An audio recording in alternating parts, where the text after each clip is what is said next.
Assalamualaikum warahmatullahi wabarakatuh. Dengan saya Muhammad Romli Saddam Hussein. Semoga semuanya selalu dalam keadaan sehat walafiat dan dilindungi Allah Subhanahu wa taala. Amin ya robbal alamin. Saya akan menceritakan tentang saya terkena GERD, psikomatis, anxiety, asam lambung. Awal saya terkena. Awalnya saya berjalan dan bertamasya bersama teman-teman.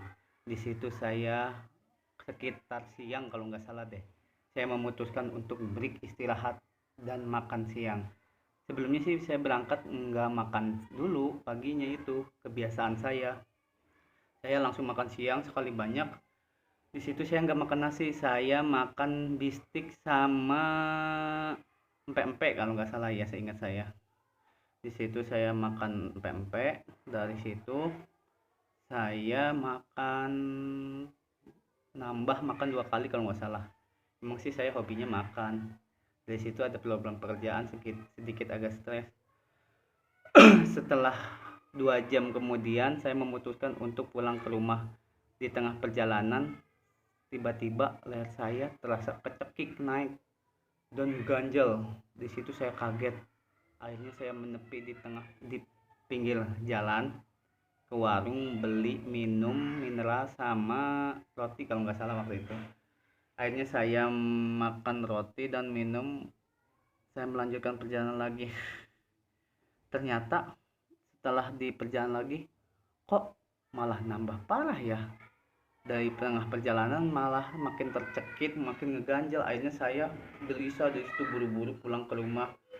Sampai rumah saya langsung tidur, gak bisa tidur segala macam, malah nambah. Besoknya saya langsung ke klinik. Saya ke klinik diantar saudara waktu itu. Habis diantar saudara, saya dibilang sama dokter, kenapa dek, ada keluhan apa? Ini dok, saya itu terasa ngeganjel kayak tercekik. Akhirnya saya diperiksa, di tensi segala macam normal. Dan dokter itu bilang, dek jangan dulu makan pedas, asam, kacang-kacangan kayak gitu ya. Ini ada obat 2 minggu sama vitaminnya. Dari situ saya bilang, ini emang kenapa dok, asam lambung? Dia terangin, asam lambung ini apa sih dok, kayak gitu. Pokoknya saya suruh gitu aja. Akhir sampai rumah saya minum obat segala macem, kok gak kunjung-kunjung sembuh. Setelah 3 hari saya makin gelisah, ini kenapa kok masih ada ngeganjalnya, saya belum mengerti asam lambung itu apa.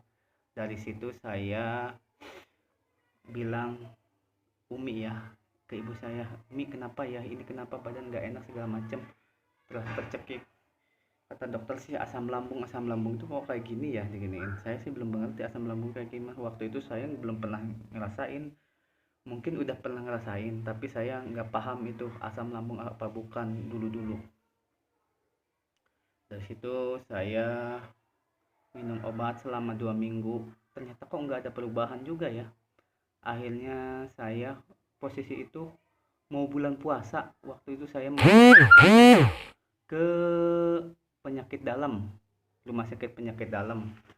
Dari situ saya makin gelisah segala macam. Saya bertanya lagi ke spesialis dalam, saya ngantri antrian pemeriksaan. Ketawa-tawa aja dokter penyakit dalam, kenapa dek, ini saya terkena asam lambung, ini kenapa ya, kok bisa kayak gini, saya nggak ada berubah-ubahnya katanya. Waktu itu saya ke klinik 2 minggu pengobatan, tapi saya makin cemas, makin gelisah. Akhirnya diketok-ketok. Saya sih nggak ngomong saya makin cemas ke dokter. Dokter itu mungkin nggak ngeh kali ya, cuman diketok-ketok perut saya, diperiksa. Oh ini ada infeksi lambung ya, kamu masih puasa, ntar masih bisa kuat puasa gak? Saya bilang dengan pedenya, saya itu puasa dok, kuat kok. Ini jangan makan santan dulu ya, coklat segala macam yang mengandung gas-gasan. Terus saya makan apa dok? Iya makan yang kayak daging boleh, boleh kayak gitu. Tapi dokter menyarankan daging juga boleh. Mungkin saya stres makin ada. Dari situ saya pulang lagi ke rumah. Saya memutuskan minum obat segala macam dari penyakit dalam. Itu juga cukup 2 minggu dikasih obatnya dari dokter penyakit dalam itu. Habis itu saya makan dikit, kok nggak kunjung sembuh juga ya. Sensasi makin banyak, kata saya, ini kenapa ya, bingung saya, makin gelisah segala macam. Dari situ saya konsul apakah ini ada yang guna-guna ya, kok obat nggak mempan semua dari situ. Padahal dokter udah nyaranin kok ini asam lambung ada infeksi. Saya infeksi itu apa ya? Salahnya saya malah googling penyakit infeksi asam lambung itu akibatnya efeknya apa. Akhirnya saya makin takut, makin cemas, makin gelisah. Dari situ saya makin drop, nambah parah. Mungkin kalau misalnya saya tahu taktiknya itu dari pertama awal saya periksa di klinik, mungkin udah sembuh. Saya itu nerapin 3 pola makan hidup sehat itu. Ternyata kesalahan bodoh saya itu dari situ nggak bisa memahami, karena saya tidak tahu asam lambung itu seperti apa, dan bodohnya saya itu langsung main googling, main dokteran sendiri. Dari situlah saya terkena asam lambung. Yang intinya saya awal terkenanya dari situ saya akan menanyakan lagi ke saudara. Akhirnya saya makin cemas, makin bengong, mulai keluar rumah mulai agak takut. Dari situ saya dahsyat, makan ini takut, makan itu takut, tapi sebelum takut banget masih ada cemas, masih gara-gara googling. Dari situ saya memutuskan untuk berobat lagi di rukiah. Katanya mending rukiah aja katanya. Oh di rukiah aja, ya udah tuh di rukiah saya ikutin. Mungkin waktu itu saya mikirnya mungkin ada yang guna-guna juga ya, mungkin jadi kemana-mana gitu efeknya.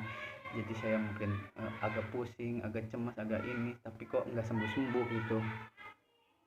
Dari situ saya di rukiah katanya, orang pintar. Habis itu saya dimandiin segala manjem, mandi rukiah 7 rupa. Habis mandi 7 rupa, pulang ke rumah lagi. Pas tidur paginya kok nggak reda-reda, ini kenapa ya gini. Akhirnya saya kecemasan saya makin parah nih. Begonya saya itu malah googling lagi. Aduh ya Allah ya Rabbi. Itu awalnya saya terkena GERD psikomatis asam lambung. Sekian dari saya. Wassalamualaikum warahmatullahi wabarakatuh.